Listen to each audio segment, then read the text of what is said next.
Muy buenos días desde Melon Valley. Insisto en lo de muy porque otro día alucinante. Finales de mayo, buena temperatura, ha llovido recientemente, está el campo precioso, podemos dar pequeños paseos. ¿Qué más se puede pedir? Bueno, no pidamos demasiado. Bueno, durante el confinamiento, probablemente algunos de vosotros se os ha pasado por la cabeza: cuando esto termine voy a hacer esto, lo otro, lo de más allá.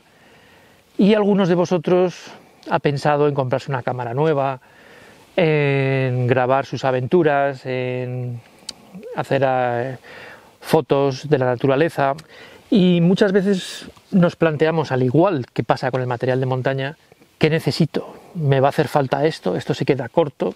Entonces, mi propósito en este vídeo es enseñaros un poco las posibilidades o grupos de cámaras, dependiendo qué es lo que busquéis, qué es lo que realmente necesitáis.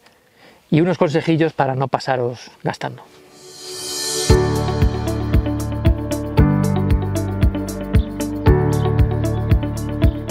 Bueno, la forma más económica, más fácil y más rápida de empezar, lógicamente la habéis adivinado, es vuestro propio móvil. El móvil tiene varias ventajas.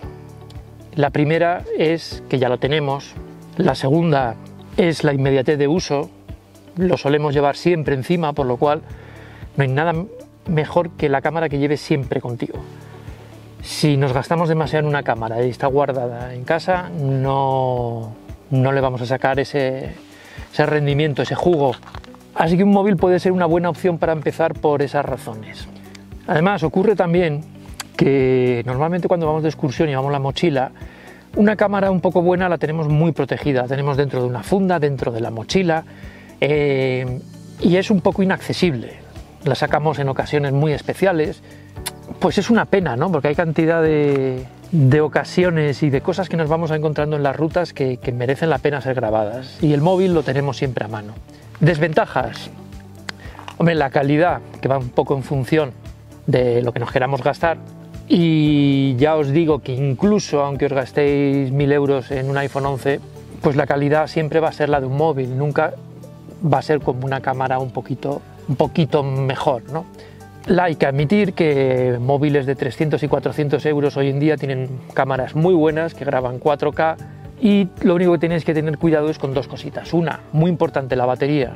Como el móvil yo lo sigo considerando algo fundamental por tema de si nos ocurre algo, de comunicación, de mapas, de predicción del tiempo, una herramienta importantísima.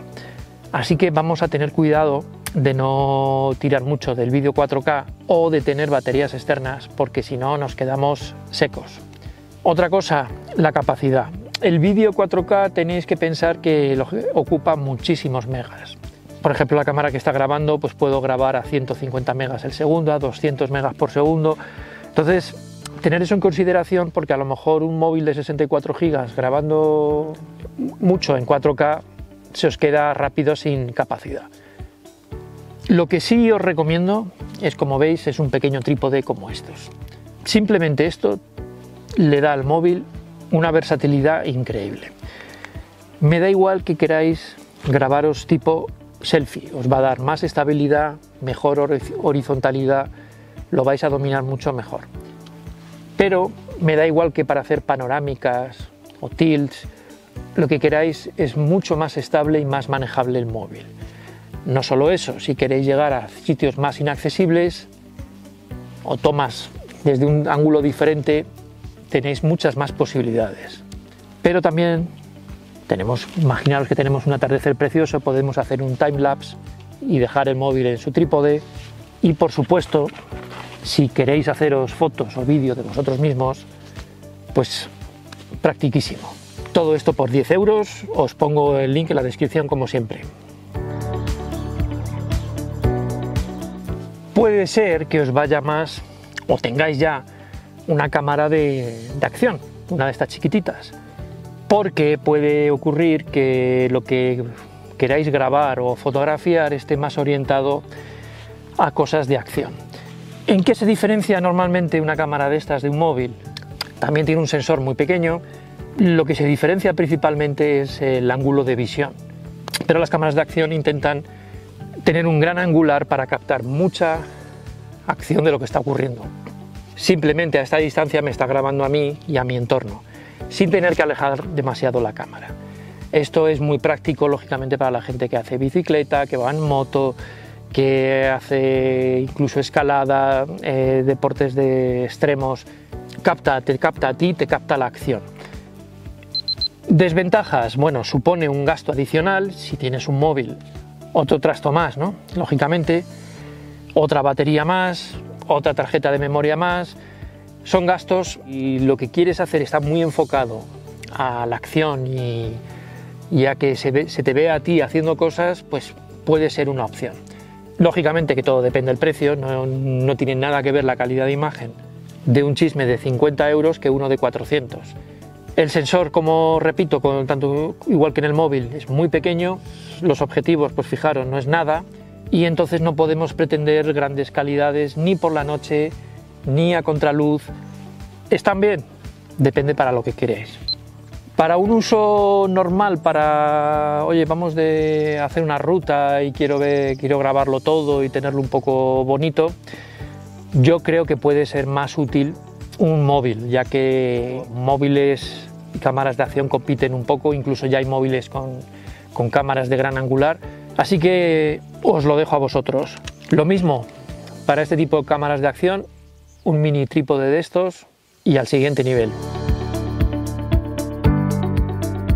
Para no hacerlo muy largo, en el siguiente nivel voy a meteros, ya que no tengo ninguna compacta realmente ahora mismo, voy a englobar las compactas, digamos, de un nivel un poquito alto, cámaras de 500, 600 para arriba y, como le llaman, mirrorless, pero cámaras de lentes intercambiables un poco pequeñas. ¿Por qué? Porque el precio aproximadamente es similar y a veces la calidad pues puede aproximarse. Es una gama muy buena si empiezas un poco en la fotografía o el vídeo y ves que te gusta y quieres algo más, porque en una cosa que no sea muy grande, ¿no? Que no sea muy incómoda, tenemos unas prestaciones bastante buenas.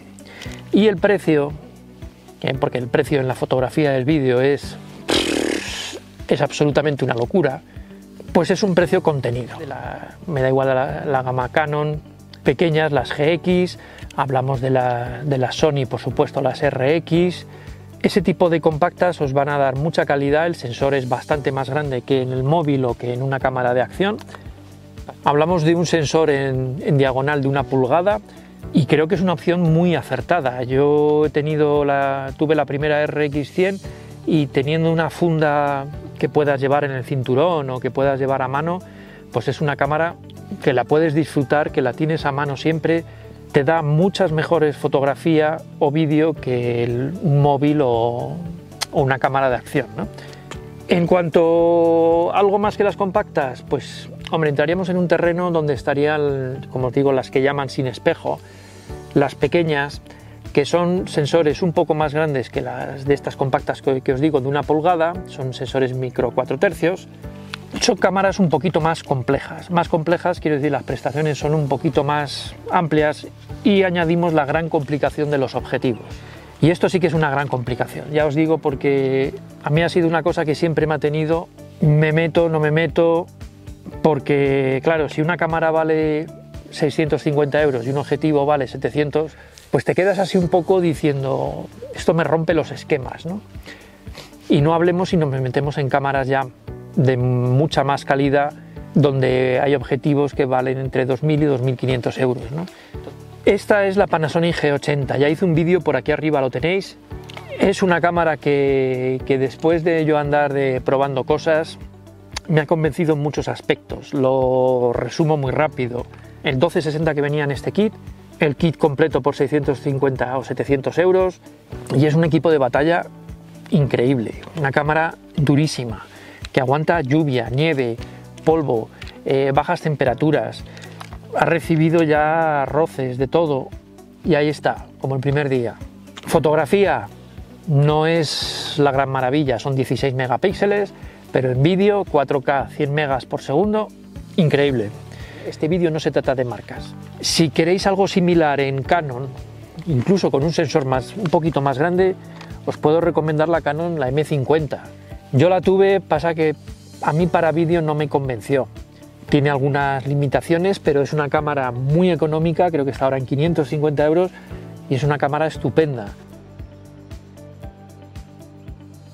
Bueno, y pasamos finalmente a un grupo que es bastante amplio, que va un poco ya hablamos desde 900, 1000 euros hasta 6000 u 8000, ¿no? Ya depende un poco, de verdad os ha picado el gusanillo y queréis algo ya un poquito más profesional. Compré esta cámara, que es la Panasonic G9, que digamos que es la hermana mayor de la G80, y vuelvo a insistir, no quiero defender ni los micro 4 tercios, ni Panasonic, ni nada, cada uno elegís la marca que os dé la gana. Yo esta cámara la elegí por tema de trabajo, necesitaba fotografía un poco mejor que aquella, y en vídeo también esta cámara, aunque está enfocada a la fotografía, resulta que en vídeo es increíble. ¿Qué ocurre? Como veis ya automáticamente el tamaño de la cámara es superior. Los objetivos, lógicamente lo que no vas a hacer es comprar una cámara de 1000 o 1500 euros y ponerle un objetivo de 100, así que todo se va incrementando. No se os ocurra comprar una cámara según la anuncien. Quiero decir, todos los productos que se están anunciando está claro que tienen un precio de salida y a los 3 meses tienen una caída, a los 9 meses tiene otra y al año y medio tiene otra. Lo que quiero decir, por ejemplo, yo con esta cámara, precio oficial 1500 euros, pues la puedes comprar hoy al día de hoy a 950. ¿Puedes vivir unos meses o un año sin esas características? Ya depende de cada uno, ¿no? Las marcas de cámaras, lógicamente, lo que quieren es negocio, quieren vender. Y muchas veces sacan funciones que suenan muy bien, que si el 4K en su día, que si el 6K, ya están ahora anunciando algunas con el 8K.